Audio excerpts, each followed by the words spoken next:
Russia Ukraine war, ఇందులో మోడీ చొరవ మనకు కనబడుతుంది. ఒక దశలో అయితే ఈ రెండు దేశాల మధ్యవర్తిత్వం భారతదేశమే చేస్తుంది అనే స్థాయికి వెళ్ళింది. దిస్ ఈజ్ నాట్ అన్ ఎరా ఆఫ్ వార్ అని మోడీ చేసిన వ్యాఖ్యలు, అందులో ప్రెసిడెంట్ పుటిన్ కలిసిన సందర్భంగా చేసిన వ్యాఖ్యలు చాలా పెద్ద అంతర్జాతీయ వార్త అయింది. ఈవెన్ వెస్ట్రన్ మీడియాలో కూడా బ్రహ్మాండమైన కవరేజ్ వచ్చింది. దిస్ ఈజ్ నాట్ ఎన్ ఎరా of war. Problems cannot be settled in a battle field. యుద్ధ భూమిలో సమస్యల పరిష్కారం కావు, చర్చల ద్వారా మాత్రమే సమస్యల పరిష్కారం అవుతాయి అని రష్యా యుక్రెయిన్ వార్లో మోడీ చెప్పింది పెద్ద ప్రభావాన్ని చూపాయి. కానీ మీకు ఇటీవల ఇజ్రాయెల్ ఇరాన్ వార్, ఇందులో మన పాత్ర ఎక్కడా కనిపించడం లేదు. ఈవెన్ పాకిస్తాన్ అన్న హడావుడి చేసింది. ఇరాన్ పైన దాడికి ముందు అమెరికా అధ్యక్షుని విందుకు పాకిస్తాన్ ఆర్మీ చీఫ్ వైట్ హౌస్లో హాజరయ్యారు. యునైటెడ్ నేషన్స్లో రష్యా చైనాతో కలిసి ఇరాన్ పై దాడికి పైన ఎమర్జెన్సీ సమావేశం కావాలి అని డిమాండ్ చేసింది పాకిస్తాన్. సో పాకిస్తాన్ అటు అమెరికా వైపు నుంచి, ఇటు ఇరాన్ వైపు నుంచి, రెండు వైపులా నుంచి చాలా క్రియాశీలకంగా వ్యవహరించింది. ఒకవైపు అమెరికాతో లాలుచి పడుతూ, మరోవైపు ఇరాన్కు మద్దతుగా ఉన్నట్లుగా చూపెట్టుకోగలిగింది. ఆ రోల్ డూబియస్ రోల్ ఎక్కువ వచ్చింది. నేను గతంలో కూడా మాట్లాడాను దీనిపైన, పాకిస్తాన్ డూబియస్ రోల్ ఏంటి అని ఇరాన్ విషయంలో. కానీ అట్లీస్ట్ పాకిస్తాన్ వాజ్ డిప్లొమాటికల్లీ రిలవెంట్. మీరు గమనించండి, ఈ ఇజ్రాయెల్ ఇరాన్ వార్లో ఇరాన్ పైన భీకర దాడి చేసే ముందు ట్రంప్ అసీముని ఆహ్వానించి వైట్ హౌస్లో హోస్ట్ చేశాడు. మళ్ళీ యునైటెడ్ నేషన్స్లో ఎమర్జెన్సీ సెక్యూరిటీ కౌన్సిల్ మీటింగ్ కావాలన్నప్పుడు రష్యా చైనా పాకిస్తాన్తో కలిశాయి. మరి పాకిస్తాన్ అటు ఇటు కూడా కీలక పాత్ర పోషించగలిగింది. మరి వేర్ ఈజ్ ఇండియా? మనం ఒక ఇజ్రాయెల్ ఇరాన్ వారప్పుడు ఉద్రిక్తతలు తగ్గించండి, డీఎస్కలేట్ చేయండి, చర్చల ద్వారా పరిష్కరించండి అని మనకు ఆపరేషన్ సింధూర్ అప్పుడు ఉపదేశాలు ఇచ్చారు చూడండి. అలా మనం కూడా ఒక ఉపదేశం ఇచ్చాం. అప్పుడు ఏమన్నాడు మన Jaishankar, we need partners not preachers అన్నాడు. కానీ మనం ఏం చేసాం, ఇజ్రాయెల్ ఇరాన్ కాన్ఫ్లిక్ట్లో ప్యూర్లీ ప్రీచర్ లాగానే వివరించాం, జనరల్ అప్పీల్ ఇచ్చాం. తర్వాత మన ప్రైమ్ మినిస్టరు ఇరాన్ ప్రైమ్ మినిస్టర్తో మాట్లాడాడు, ఇంతే కదా.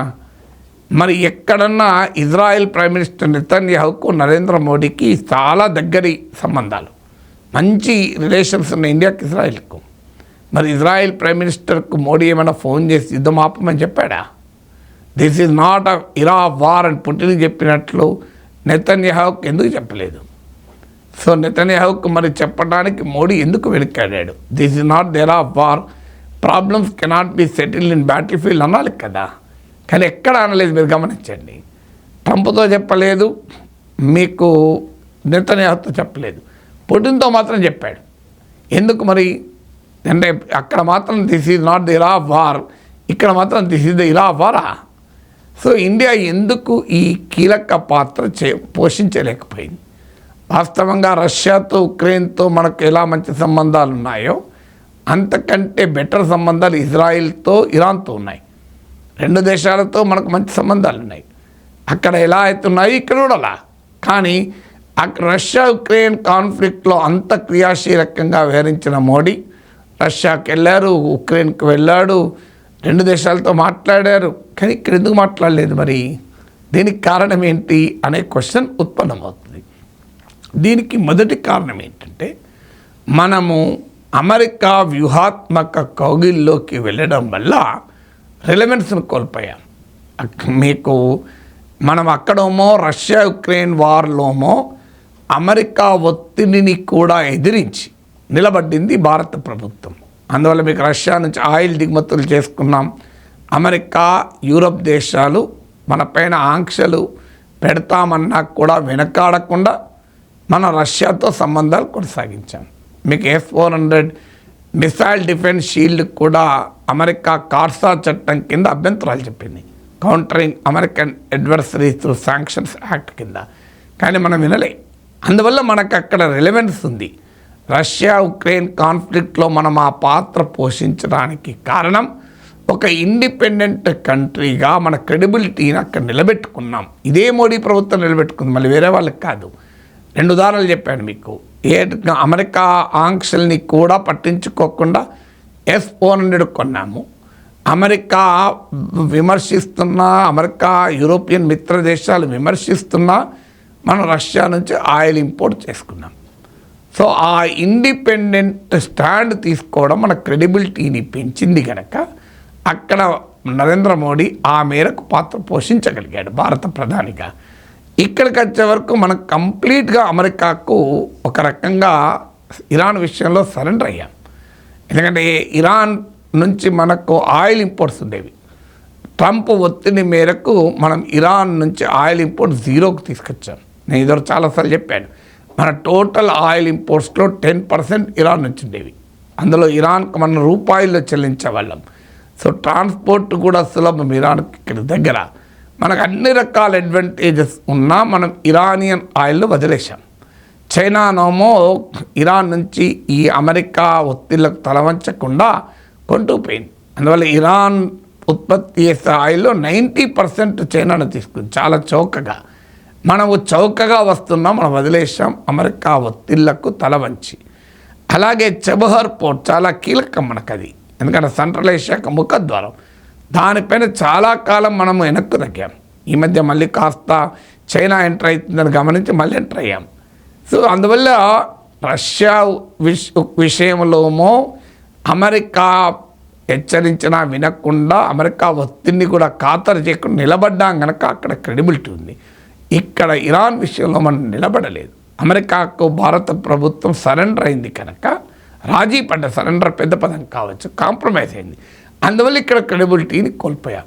అందువల్ల ఎప్పుడు కూడా మనం ఒక మధ్యవర్తిగా ఇండిపెండెంట్ పాత్ర పోషించాలి అంటే మనకు క్రెడిబిలిటీ ఉండాలి. ఎందుకంటే ఇరాన్ ఇవాళ భారతదేశాన్ని ఒక విశ్వసనీయమైన మిత్రదేశంగా చూసే పరిస్థితి లేదు.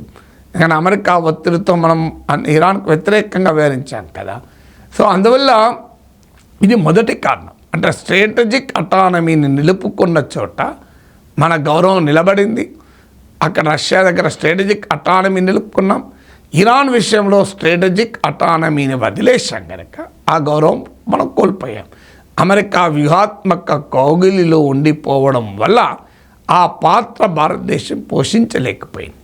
రెండవ కారణం ఏంటంటే రష్యా ఉక్రెయిన్ కాన్ఫ్లిక్ట్లో మనం రష్యాతో రిలేషన్స్ బాగున్నాయి, ఉక్రెయిన్తో కూడా ఈక్వల్లీ గుడ్ రిలేషన్స్ ఉన్నాయి. ఎటువైపు కూడా మనం ప్రత్యేకమైన మొగ్గు లేదు. అఫ్కోర్స్ రష్యాతో మనకు డిఫెన్స్ డీల్స్ ఎక్కువ ఉండవచ్చు, కానీ ఉక్రెయిన్తో మనకేం వ్యతిరేక సంబంధాలు లేవు. 2 దేశాలతో కూడా మాజీ సోవియట్ యూనియన్లో ఉన్నప్పటి నుంచి ఇప్పటి వరకు రిలేషన్స్ ఉన్నాయి. కానీ ఇక్కడ అలా కాదే. మనం ఇరాన్ విషయంలోమో అమెరికా శాంక్షన్స్కు, అమెరికా ప్రెషర్స్కు తల వగ్గాము. అదే సమయంలో ఇటీవల కాలంలో ఇజ్రాయిల్తో బాగా ఐడెంటిఫై అయ్యాం. ఎంత దాకా ఐడెంటిఫై అయ్యామంటే ఆఖరికి గాజాలో మారణ హోమాన్ని ఆపాలి అని యునైటెడ్ నేషన్స్లో అత్యధిక దేశాలు తీర్మానం చేశాయి, మెజారిటీ నేషన్స్. దానిపై కూడా మనం ఇజ్రాయిల్ను విమర్శించే స్టాండ్ తీసుకోలే. కనీసం గాజాలో కాల్పుల విరమణ పాటించండి, గాజాలో ఈ అమాయకులైన ప్రజల్ని చంపకండి, మానవ మారణ హోమాన్ని ఆపండి అనే తీర్మానంపై కూడా ఇండియా ఓటింగ్లో పాల్గొనలేదు. సో ఇంత సర్ప్రైజింగ్ చూడండి మీరు. సో అందువల్ల మనకు ఇజ్రాయిల్కు మనం ఇంత దగ్గరగా పోయాక ఇక మనకు క్రెడిబిలిటీ ఎక్కడ ఉంటుంది?